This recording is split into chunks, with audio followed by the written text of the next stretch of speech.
राधे राधे। स्वागत है आप सबका मेरे चैनल मेरी आस्था में। हम श्रीमद् भगवद गीता का अध्ययन कर रहे हैं, जिसमें हमने अध्याय 1 से अध्याय 14 तक संपूर्ण कर लिए हैं। आज हम करेंगे अध्याय 15। तो प्रारंभ करते हैं। श्री परमात्मने नमः। 15वां अध्याय। श्री भगवान बोले, ऊपर की ओर मूल वाले तथा नीचे की ओर शाखा वाले जिस संसार रूप अश्वत्थ वृक्ष को प्रवाह रूप से अव्यय कहते हैं और वेद जिसके पत्ते हैं, उस संसार वृक्ष को जो जानता है वह संपूर्ण वेदों को जानने वाला है। व्याख्या है, परिवर्तनशील होने पर भी संसार को अव्यय कहने का तात्पर्य है कि संसार में निरंतर परिवर्तन होने पर भी कुछ व्यय खर्चा नहीं होता, अर्थात अंत नहीं होता। जैसे समुद्र के ऊपर कितनी लहरें उठती दिखती हैं, ज्वार भाटा आता है पर उसका जल उतना ही रहता है, घटता बढ़ता नहीं। ऐसे ही निरंतर परिवर्तन दिखने पर भी संसार अव्यय ही रहता है। परिवर्तनशील संसार भी परमात्मा की शक्ति अपरा प्रकृति का कार्य होने से परमात्मा का ही स्वरूप है। सद सच्चा हम अर्जुन, परिवर्तन रूप अपरा प्रकृति भी परमात्मा का स्वरूप है। वह संसार उस परमात्मा की ही लहरें हैं। जैसे ऊपर से लहरें दिखने पर भी समुद्र के भीतर कोई लहर नहीं है, भीतर से समुद्र शांत है, ऐसे ही ऊपर से संसार परिवर्तनशील दिखते हुए भी भीतर से एक सम शांत परमात्म तत्व है। तात्पर्य यह हुआ कि संसार रूप से अव्यय नहीं है, प्रत्युत भगवद रूप से अव्यय है। उस संसार वृक्ष की गुणों सत्व रज और तम के द्वारा बढ़ी हुई तथा विषय रूप कोंपलों वाली शाखाएं नीचे, मध्य में और ऊपर सब जगह फैली हुई हैं। मनुष्य लोक में कर्मों के अनुसार बांधने वाले मूल भी नीचे और ऊपर सभी लोकों में व्याप्त हो रहे हैं। व्याख्या है, प्रथम श्लोक में आए ऊर्ध्व मूलम पद का तात्पर्य है परमात्मा, जो संसार के रचयिता तथा उसके मूल आधार है, और यहाँ मूलानी पद का तात्पर्य है तादात में ममता और कामना रूप मूल, जो संसार में मनुष्य को बांधते हैं। साधक को इन मूलों का तो छेदन करना है और ऊर्ध्व मूल परमात्मा का आश्रय लेना है। इस संसार वृक्ष का जैसा रूप देखने में आता है, वैसा यहाँ विचार करने पर मिलता नहीं, क्योंकि इसका ना तो आदि है, ना अंत है और ना स्थिति ही है। इसीलिए इस दृढ़ मूलों वाले संसार रूप अश्वत्थ वृक्ष को दृढ़ असंगता रूप शस्त्र के द्वारा काटकर। व्याख्या, भगवान आदि में भी हैं, अंत में भी हैं और मध्य में भी हैं, परंतु संसार ना आदि में है, ना अंत में है और ना मध्य में ही है, अर्थात संसार की सत्ता ही नहीं है। नासतो विद्यते भावः, अतः एक भगवान के सिवाय कुछ भी नहीं है। इस श्लोक में आए छित्वा पद का तात्पर्य काटना अथवा नाश, अभाव करना नहीं है, प्रत्युत संबंध विच्छेद करना है। कारण है कि यह संसार वृक्ष भगवान की अपरा प्रकृति होने से अव्यय है। संसार राग के कारण ही दिखता है। जिस वस्तु में राग होता है, उसी वस्तु की स्वतंत्र सत्ता और महत्ता दिखती है। यदि राग न रहे तो नेत्रों से संसार की सत्ता दिखते हुए भी महत्ता नहीं रहती। अतः असंग शस्त्रेण दृढ़ेन छित्वा पदों का तात्पर्य है संसार के राग को सर्वथा मिटा देना, अर्थात अपने अंतःकरण में एक परमात्मा के सिवाय अन्य किसी से संबंध ना मानना। सृष्टि मात्र की किसी भी वस्तु को अपनी और अपने लिए ना मानना। वास्तव में संसार की सत्ता बंधन कारक नहीं है, प्रत्युत उससे राग पूर्वक माना हुआ संबंध ही बंधन कारक है। सत्ता बाधक नहीं है, महत्ता बाधक है। हम जिस वस्तु को महत्ता देते हैं वही बांधने वाली हो जाती है। महत्ता हमारी दी हुई है, उसमें है नहीं। संसार से संबंध विच्छेद करने पर संसार का संसार रूप से अभाव हो जाता है और वह भगवद रूप से दिखने लगता है। वासुदेवः सर्वम्। उसके बाद उस परम पद परमात्मा की खोज करनी चाहिए, जिसको प्राप्त हुए मनुष्य फिर लौटकर संसार में नहीं आते और जिससे अनादिकाल से चली आने वाली यह सृष्टि विस्तार को प्राप्त हुई है। उस आदि पुरुष परमात्मा के ही मैं शरण हूँ। व्याख्या है, संसार नित्य निवृत्त है, इसीलिए उसका त्याग होता है। असंग शस्त्रेण दृढ़ेन छित्वा, और परमात्मा नित्य प्राप्त है, इसीलिए उनकी खोज होती है। निर्माण और खोज दोनों में बहुत अंतर है। निर्माण उस वस्तु का होता है जिसका पहले से अभाव है और खोज उस वस्तु की होती है जो पहले से ही विद्यमान है। परमात्मा नित्य प्राप्त और स्वतः सिद्ध है, इसीलिए उनकी खोज होती है, निर्माण नहीं होता। जब साधक परमात्मा की सत्ता को स्वीकार करता है तब खोज होती है। खोज करने के दो प्रकार हैं, एक तो कंठी कहीं रख कर भूल जाए तो हम जगह जगह उसकी खोज करते हैं, और दूसरा कंठी गले में ही हो पर ना दिखने से यह वहम हो जाए कि कंठी खो गई तो हम उसकी खोज करते हैं। परमात्मा गले में पड़ी कंठी की खोज के समान है। तात्पर्य है कि वास्तव में परमात्मा खोए नहीं है, पर संसार की ओर दृष्टि रहने से हमारी दृष्टि परमात्मा की ओर नहीं जाती। उधर दृष्टि न जाना ही उसका खोना है। परमात्मा कभी अप्राप्त हुए ही नहीं, अप्राप्त हैं ही नहीं, अप्राप्त हो सकते ही नहीं। उनकी अप्राप्ति नहीं हुई है, प्रत्युत विस्मृति हुई है, उनसे विमुखता हुई है, उनकी अप्राप्ति का वहम हुआ है। परमात्मा की खोज करने का उपाय है अप्राप्त संसार का त्याग करना, अर्थात उससे संबंध विच्छेद करना, उसे अस्वीकार करना। अतः संसार के त्याग में ही परमात्मा की खोज निहित है। अतत्यजन्तो मृग्यन्ति सन्तः। संसार से संबंध विच्छेद होने पर साधक मुक्त हो जाता है। मुक्त होने पर संसार की कामना तो मिट जाती है, पर प्रेम की भूख नहीं मिटती। ब्रह्म सूत्र में आया है, मुक्तोपसृप्य वैदेशात्। उस प्रेम स्वरूप भगवान को मुक्त पुरुषों के लिए भी प्राप्तव्य बताया गया है। तात्पर्य है कि स्वरूप जिसका अंश है, उस अंशी परमात्मा के प्रेम की प्राप्ति में ही मानव जीवन की पूर्णता है। अंश में निजानंद है और अंशी में परमानंद है। जो मुक्ति में नहीं अटकता, उसमें संतोष नहीं करता, उसे प्रतिक्षण वर्धमान प्रेम की प्राप्ति होती है। इसलिए प्रस्तुत श्लोक में संसार से संबंध विच्छेद करने अर्थात मुक्त होने के बाद परमात्मा की खोज करके उनकी शरण ग्रहण करने की बात कही गई। जो अपनी दृष्टि से मान और मोह से रहित हो गए हैं, जिन्होंने आसक्ति से होने वाले दोषों को जीत लिया है, जो नित्य निरंतर परमात्मा में ही लगे हुए हैं, जो संपूर्ण कामनाओं से रहित हो गए हैं, जो सुख दुख नाम वाले द्वंद्वों से मुक्त हो गए हैं, ऐसे ऊंची स्थिति वाले मोह रहित साधक भक्त उस अविनाशी परम पद परमात्मा को प्राप्त होते हैं।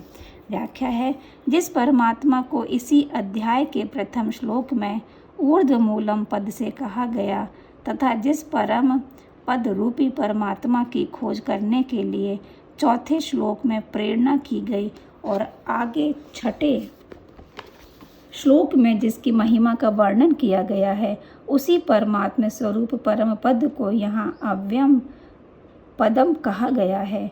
जो ऊंची स्थिति के साधक भक्त मान मोह ममता आदि दोषों से सर्वथा रहित हो जाते हैं, वे उस अविनाशी परम पद को अवश्य प्राप्त होते हैं, जिसे प्राप्त होने पर जीव लौटकर नाशवान संसार में नहीं आता। उस परम पद को ना सूर्य, ना चंद्र और ना अग्नि ही प्रकाशित कर सकती है, और जिसको प्राप्त होकर जीव लौटकर संसार में नहीं आते, वही मेरा परम धाम है। व्याख्या है, यह छठा श्लोक 5वें और 7वें श्लोकों को जोड़ने वाला है। इन श्लोकों में भगवान यह बताते हैं कि वह अविनाशी पद मेरा ही धाम है, जो मुझे से अभिन्न है, और जीव भी मेरा सनातन अंश होने के कारण मुझसे अभिन्न है।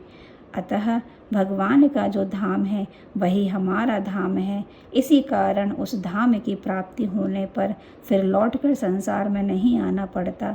जब तक हम अपने उस धाम में नहीं जाएंगे, तब तक हम मुसाफिर की तरह अनेक योनियों में तथा अनेक लोकों में घूमते ही रहेंगे, कहीं भी ठहर नहीं सकेंगे।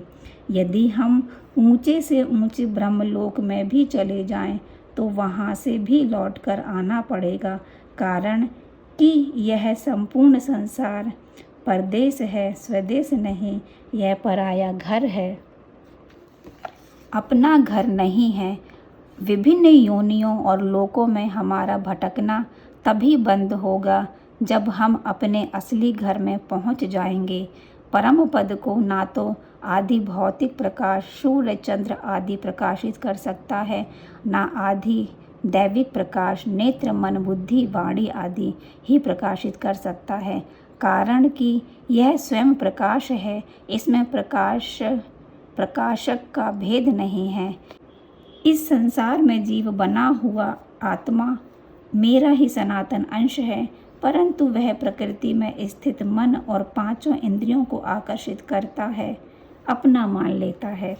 व्याख्या है, प्रस्तुत श्लोक में ममेवांशः पद में एव कहने का तात्पर्य है कि जीव केवल भगवान का ही अंश है। इसमें प्रकृति का अंश किंचित मात्र भी नहीं है। जैसे शरीर में माता और पिता दोनों के अंश का मिश्रण होता है, ऐसे जीव में भगवान और प्रकृति के अंश का मिश्रण संयोग नहीं है, प्रत्युत यह केवल भगवान का ही अंश है। अतः इसका संबंध केवल भगवान के साथ है, प्रकृति के साथ नहीं। प्रकृति के साथ संबंध तो यह खुद जोड़ता है। प्रकृति के कार्य स्थूल सूक्ष्म और कारण शरीर के साथ अपना संबंध मानना ही अनर्थ का कारण है। जीव शरीर को अपनी तरफ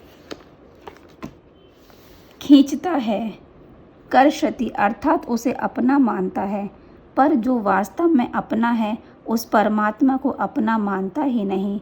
यही जीव की मूल भूल है। हमारा संबंध परमात्मा के साथ है।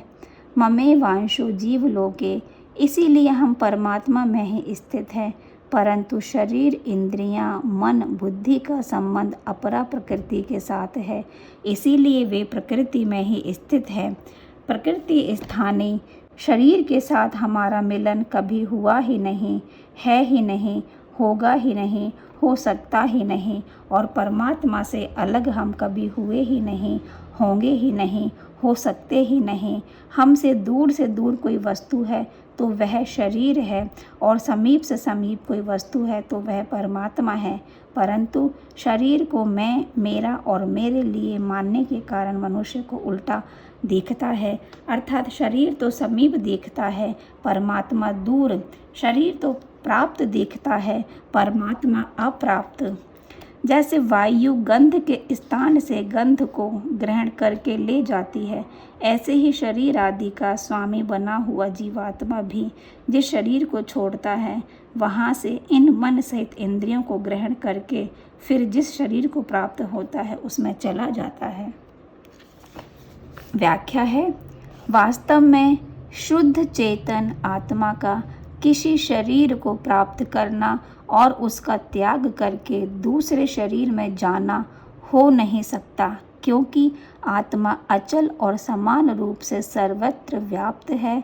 शरीरों का ग्रहण और त्याग परिच्छिन्न तत्व के द्वारा ही होना संभव है, जबकि आत्मा कभी किसी भी देश कालादि में परिच्छिन्न नहीं हो सकती। परंतु जब यह आत्मा प्रकृति के कार्य शरीर से तादात्म्य कर लेती है, अर्थात शरीर को मैं और मेरा मान लेती है, तब सूक्ष्म शरीर के आने जाने को उसका आना जाना कहा जाता है।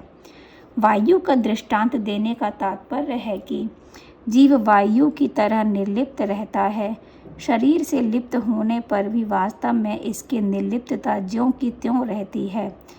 शरीर स्थोऽपि कौन्तेय न करोति न लिप्यते। यह जीवात्मा मन का आश्रय लेकर ही श्रोत और नेत्र तथा त्वचा, रसना और घ्राण, इन पांचों इंद्रियों के द्वारा विषयों का सेवन करता है। व्याख्या है, जैसे कोई व्यापारी किसी कारणवश एक जगह से दुकान उठाकर दूसरी जगह लगाता है, ऐसे ही जीवात्मा एक शरीर को छोड़कर दूसरे शरीर में जाता है और जैसे पहले शरीर में विषयों का रागपूर्वक सेवन करता था, ऐसे ही दूसरे शरीर में जाने पर वही स्वभाव होने से विषयों का सेवन करने लगता है। इस प्रकार जीवात्मा बार बार विषयों में आसक्ति के कारण ऊंच नीच योनियों में भटकता रहता है। कारण कि विषयों का सेवन करने से स्वयं की गौणता और शरीर संसार की मुख्यता हो जाती है, इसलिए स्वयं भी जगत रूप हो जाता है। शरीर को छोड़कर जाते हुए या दूसरे शरीर में स्थित हुए अथवा विषयों को भोगते हुए भी गुणों से युक्त जीवात्मा के स्वरूप को मूढ़ मनुष्य नहीं जानते, ज्ञान रूपी नेत्रों वाले ज्ञानी मनुष्य ही जानते हैं। व्याख्या है, शरीर को छोड़कर जाना, दूसरे शरीर में स्थित होना और विषयों को भोगना, तीनों क्रियाएं अलग अलग हैं, पर उनमें रहने वाला जीवात्मा एक ही है। यह बात प्रत्यक्ष होते हुए भी अविवेकी मनुष्य इसको नहीं जानता, अर्थात अपने अनुभव को महत्व नहीं देता। कारण कि तीनों गुणों से मोहित होने के कारण वह बेहोश सा रहता है। भगवान ने पिछले श्लोक में 5 क्रियाएं बताई थी: सुनना, देखना, स्पर्श करना, स्वाद लेना तथा सूंघना। और इस श्लोक में 3 क्रियाएं बताई हैं: शरीर को छोड़कर जाना, दूसरे शरीर में स्थित होना तथा विषयों को भोगना। इन 8 में कोई भी क्रिया निरंतर नहीं रहती, पर स्वयं निरंतर रहता है। क्रियाएं तो 8 हैं, पर इन सब में स्वयं एक ही रहता है, इसलिए इनके भाव और अभाव का, आरंभ और अंत का ज्ञान सबको होता है। जिसे आरंभ और अंत का ज्ञान होता है, वह स्वयं नित्य होता है। यह नियम है। अनेक अवस्थाओं में स्वयं एक रहता है और एक रहते हुए अनेक अवस्थाओं में जाता है। यदि स्वयं एक न रहता तो सब अवस्थाओं का अलग अलग अनुभव कौन करता? परंतु ऐसी बात प्रत्यक्ष होते हुए भी विमूढ़ मनुष्य इस तरफ नहीं देखते, प्रत्युत ज्ञान रूपी नेत्रों वाले योगी मनुष्य ही देखते हैं। यत्न करने वाले योगी लोग अपने आप में स्थित इस परमात्म तत्व का अनुभव करते हैं, परंतु जिन्होंने अपना अंतःकरण शुद्ध नहीं किया है, ऐसे अविवेकी मनुष्य यत्न करने पर भी इस तत्व का अनुभव नहीं करते। व्याख्या है, सदा ना भोग साथ रहता है, ना संग्रह साथ रहता है। यह विवेकी मनुष्य में स्वतः है, परंतु जो मनुष्य शास्त्र पढ़ते हुए, सत्संग करते हुए, साधन करते हुए भी अपने विवेक की तरफ ध्यान नहीं देते, भोग और संग्रह से अलगाव का अनुभव नहीं करते, वे मनुष्य अकृतात्मा हैं। ऐसे मनुष्य को 18वें अध्याय के 16वें श्लोक में भगवान ने अकृत बुद्धि और दुर्मति कहा है। यद्यपि परमात्म प्राप्ति कठिन नहीं है, तथापि भीतर में राग, आसक्ति, सुख बुद्धि पड़ी रहने से वे साधन करते हुए भी परमात्मा को नहीं जानते। कारण कि भोग तथा संग्रह में रुचि रखने वाले मनुष्य का विवेक स्थिर नहीं रहता। पूर्व श्लोक में जिन्हें विमूढ़ कहा गया है, उन्हीं को यहाँ अचेतसः कहा गया है। गुणों से मोहित होने के कारण वे ना तो विषयों के विभाग को जानते हैं और न स्वयं के विभाग को ही जानते हैं, अर्थात भोगों का संयोग वियोग अलग है और स्वयं अलग है, यह नहीं जानते। 7वें से 11वें श्लोक तक के इस प्रकरण में भगवान यह बताना चाहते हैं कि मेरा अंश जीवात्मा सर्वथा अलग है और जिस सामग्री को वह भूल से अपनी मानता है वह सर्वथा अलग है। सूर्य और अमावस्या की रात्रि की तरह दोनों का विभाग ही अलग अलग है। उनका परस्पर संयोग होना संभव ही नहीं है। जो उपयुक्त जड़ और चेतन दोनों के विभाग को सर्वथा अलग अलग देखता है वही ज्ञानी और योगी है, परंतु जो दोनों को मिला हुआ देखता है वह अज्ञानी और भोगी है। सूर्य को प्राप्त हुआ जो तेज संपूर्ण जगत को प्रकाशित करता है और जो तेज चंद्रमा में है तथा जो तेज अग्नि में है, उस तेज को मेरा ही जान। व्याख्या। प्रभाव और महत्व की तरफ आकर्षित होना जीव का स्वभाव है। प्राकृत पदार्थों के संबंध से जीव प्राकृत पदार्थों के प्रभाव और महत्व से प्रभावित हो जाता है। अतः जीव पर पड़े प्राकृत पदार्थों के प्रभाव और महत्व को हटाने के लिए भगवान यह रहस्य प्रकट करते हैं कि उन पदार्थों में जो प्रभाव और महत्व देखने में आता है वह वस्तुतः मेरा ही है, उनका नहीं। सर्वोपरि प्रभावशाली तथा महत्वशाली मैं ही हूँ। मेरे ही प्रकाश से सब प्रकाशित हो रहे हैं। मैं ही पृथ्वी में प्रविष्ट होकर अपनी शक्ति से समस्त प्राणियों को धारण करता हूँ और मैं ही रस स्वरूप चंद्रमा होकर समस्त औषधियों को पुष्ट करता हूँ। व्याख्या। पृथ्वी, चंद्रमा आदि सब भगवान की अपरा प्रकृति है, अतः उसके उत्पादक, धारक, पालक, संरक्षक, प्रकाशक आदि सब कुछ भगवान ही है। भगवान की शक्ति होने से अपरा प्रकृति भगवान से अभिन्न है। प्राणियों के शरीर में रहने वाला मैं प्राण अपान से युक्त वैश्वानर जठराग्नि होकर 4 प्रकार के अन्न को पचाता हूँ। व्याख्या। पृथ्वी में प्रविष्ट होकर संपूर्ण प्राणियों को धारण करना, चंद्रमा होकर संपूर्ण वनस्पतियों का पोषण करना, फिर उनको खाने वाले प्राणियों के भीतर जठराग्नि होकर खाए हुए अन्न को पचाना आदि संपूर्ण कार्य भगवान की ही शक्ति से होते हैं, परंतु मनुष्य उन कार्यों को अपने द्वारा किया जाने वाला मानकर व्यर्थ में ही अभिमान कर लेता है। जैसे बैलगाड़ी के नीचे छाया में चलने वाला कुत्ता समझता है कि बैलगाड़ी मैं ही चलाता हूँ। मैं ही संपूर्ण प्राणियों के हृदय में स्थित हूँ तथा मुझसे ही स्मृति, ज्ञान और अपोहन, संशय आदि दोषों का नाश होता है। संपूर्ण वेदों के द्वारा मैं ही जानने योग्य हूँ। वेदों के तत्व का निर्णय करने वाला और वेदों को जानने वाला भी मैं ही हूँ। व्याख्या है।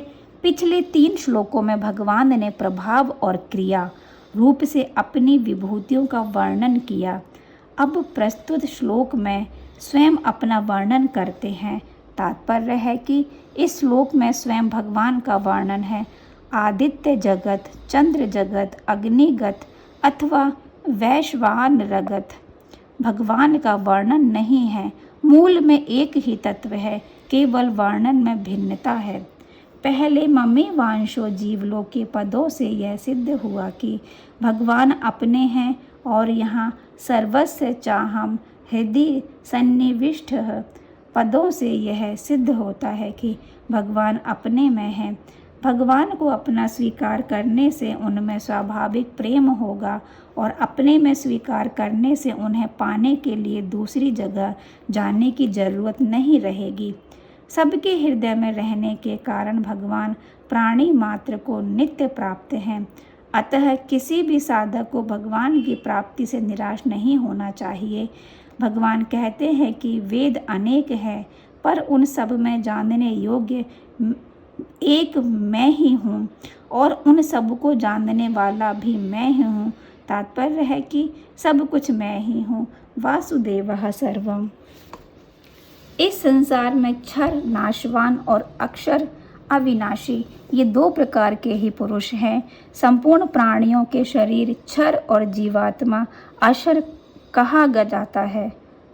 संपूर्ण प्राणियों के शरीर क्षर और जीवात्मा अक्षर कहा जाता है। व्याख्या है, पहले 6ठे श्लोक में और फिर 12वें से 15वें श्लोक तक भगवान ने अलौकिक तत्व का वर्णन किया कि स्वतंत्र सत्ता अलौकिक की ही है, लौकिक की नहीं। लौकिक की सत्ता अलौकिक से ही है, अलौकिक से ही लौकिक प्रकाशित होता है। लौकिक में जो प्रभाव देखने में आता है वह सब अलौकिक का ही है। अब 16वें श्लोक में भगवान लोके पद से लौकिक तत्व का वर्णन करते हैं। क्षर तथा अक्षर दोनों लौकिक हैं, यानी जगत और जीव दोनों लौकिक हैं और भगवान इन दोनों से विलक्षण अर्थात अलौकिक हैं। उत्तम पुरुषत्वन्न है। कर्म योग और ज्ञान योग, ये दो योग मार्ग भी लौकिक हैं। क्षर को लेकर कर्म योग और अक्षर को लेकर ज्ञान योग चलता है, परंतु भक्ति योग अलौकिक है जो भगवान को लेकर चलता है। 7वें अध्याय में वर्णित अपरा प्रकृति को यहाँ क्षर नाम से और परा प्रकृति को यहाँ अक्षर नाम से कहा गया है। उत्तम पुरुष तो अन्य विलक्षण ही हैं, जो परमात्मा इस नाम से कहा गया है वही अविनाशी ईश्वर तीनों लोकों में प्रविष्ट होकर सबका भरण पोषण करता है। व्याख्या है, पुरुषोत्तम को अन्य कहने का तात्पर्य है कि क्षर और अक्षर तो लौकिक हैं, पर पुरुषोत्तम दोनों से विलक्षण अर्थात अलौकिक हैं। अतः परमात्मा विचार के विषय नहीं है, प्रत्युत श्रद्धा विश्वास के विषय हैं। परमात्मा के होने में भक्त, संत, महात्मा, वेद और शास्त्र ही प्रमाण हैं। अन्य का स्पष्टीकरण भगवान ने अगले श्लोक में किया है। भगवान मात्र प्राणियों का पालन पोषण करते हैं।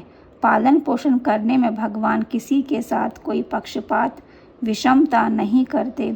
वे भक्त, अभक्त, पापी, पुण्यात्मा, आस्तिक, नास्तिक आदि सबका समान रूप से पालन पोषण करते हैं। प्रत्यक्ष देखने में भी आता है कि भगवान द्वारा रचित सृष्टि में सूर्य सबको समान रूप से प्रकाश देता है, पृथ्वी सबको समान रूप से धारण करती है, वायु श्वास लेने के लिए सबको समान रूप से प्राप्त होती है, अन्न जल सबको समान रूप से तृप्त करते हैं इत्यादि। जब भगवान के द्वारा रचित सृष्टि भी इतनी निष्पक्ष उदार है तो फिर भगवान स्वयं कितने निष्पक्ष उदार होंगे। आधुनिक वेदांतियों ने ईश्वर को कल्पित बताकर साधक जगत की बहुत बड़ी हानि की है। उन्हें इस बात का भय है कि ईश्वर को मानने से अपने अद्वैत सिद्धांतों में कमी आ जाएगी, परंतु ईश्वर किसी की कल्पना है, इसका उत्तर उनके पास नहीं है। वास्तव में सत्ता एक ही अद्वैत है, पर अपने राग के कारण दूसरी सत्ता द्वैत दिखती है। दूसरी सत्ता का तात्पर्य संसार से है, ईश्वर से नहीं। क्योंकि संसार पर है और ईश्वर स्वकीय है। अपना राग मिटाए बिना दूसरी सत्ता नहीं मिटेगी। राग तो अपना है, पर मान लिया ईश्वर को कल्पित। अतः ईश्वर को कल्पित ना मानकर अपना राग मिटाना चाहिए। ईश्वर कल्पित नहीं है, प्रत्युत अलौकिक है। वह माया रूपी धेनु का बछड़ा नहीं है, प्रत्युत सांड है। उपनिषद में भी आया है, मायाम तु प्रकृति ही विद्यान मायिनम तु महेश्वरम।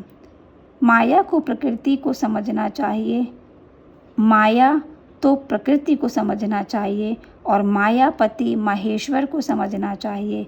आज तक जिस ईश्वर के असंख्य भक्त हो चुके हैं वह कल्पित कैसे हो सकता है? कारण कि मैं क्षर से अतीत हूँ और अक्षर से भी उत्तम हूँ, इसीलिए लोकों में और वेद में पुरुषोत्तम नाम से प्रसिद्ध हूँ। व्याख्या है, क्षर और अक्षर की स्वतंत्र सत्ता नहीं है, पर परमात्मा की स्वतंत्र सत्ता है। क्षर और अक्षर दोनों परमात्मा में ही रहते हैं, परंतु अक्षर अर्थात जीव क्षर के साथ संबंध जोड़कर उसके अधीन हो जाता है। ययेदं धार्यते जगत, परमात्मा क्षर के अधीन नहीं होते, प्रत्युत क्षर से अतीत रहते हैं, इसलिए परमात्मा अक्षर से भी उत्तम है।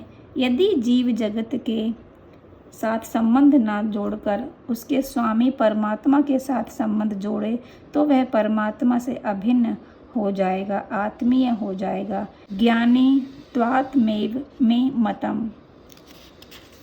मुक्ति में तो अक्षर स्वरूप में स्थिति होती है, पर भक्ति में अक्षर से भी उत्तम पुरुषोत्तम की प्राप्ति होती है। स्वरूप अंश है, पुरुषोत्तम अंशी है। हे भरतवंशी अर्जुन, इस प्रकार जो मोह रहित मनुष्य मुझे पुरुषोत्तम जानता है, वह सर्वज्ञ सब प्रकार से मेरा ही भजन करता है। व्याख्या है, किसी विशेष महत्वपूर्ण बात पर मन राग पूर्वक लगता है और बुद्धि श्रद्धा पूर्वक जब मनुष्य भगवान को क्षर से अतीत जान लेता है, तब उसका मन क्षर से हटकर भगवान में लग जाता है। जब वह भगवान को अक्षर से उत्तम जान लेता है, तब उसकी बुद्धि भगवान में लग जाती है। फिर उसकी प्रत्येक वृत्ति और क्रिया से स्वतः भगवान का भजन होता है, कारण कि उसकी दृष्टि में एक भगवान के सिवाय दूसरा कोई होता ही नहीं। गीता में सर्ववित शब्द केवल भक्त के लिए ही यहाँ आया है। भक्त समग्र को अर्थात लौकिक और अलौकिक दोनों को जानता है, इसलिए वह सर्ववित होता है, कारण कि अलौकिक के अंतर्गत अलौकिक नहीं आ सकता, पर अलौकिक के अंतर्गत लौकिक भी आ जाता है। अतः निर्गुण तत्व अक्षर को जानने वाला ब्रह्मज्ञानी सर्ववित नहीं होता, प्रत्युत समग्र भगवान को जानने वाला भक्त सर्ववित होता है। हे निष्पाप अर्जुन, इस प्रकार यह अत्यंत गोपनीय शास्त्र मेरे द्वारा कहा गया है। हे भरतवंशी अर्जुन, इसको जानकर मनुष्य ज्ञानवान तथा कृतकृत्य हो जाता है। व्याख्या है, भगवान ने इस अध्याय में अपने आप को पुरुषोत्तम रूप से अर्थात अलौकिक समग्र रूप से प्रकट किया है, इसलिए इसे गुह्यतम शास्त्र कहा गया है। पूर्व श्लोक में सर्वभाव से भगवान का भजन करने अर्थात अव्यभिचारिणी भक्ति की बात विशेष रूप से आई है। भक्ति में मनुष्य प्राप्तव्य हो जाता है, अतः पूर्व श्लोक में प्राप्तव्य होने की बात माननी चाहिए।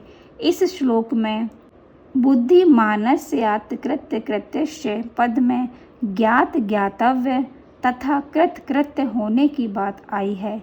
लौकिक क्षर और अक्षर तो प्राप्त है, अतः अलौकिक परमात्मा ही प्राप्तव्य है। इस श्लोक से यह भाव निकलता है कि भक्त को ज्ञान योग और कर्म योग दोनों का फल प्राप्त हो जाता है, अर्थात वह ज्ञात ज्ञातव्य और कृत्य भी हो जाता है। राधे राधे। इस प्रकार से ये 15वां अध्याय हमारा संपूर्ण होता है। मिलती हूँ आपसे अगली वीडियो में एक नए अध्याय के साथ में। तब तक के लिए आप सबको मेरी राधे राधे।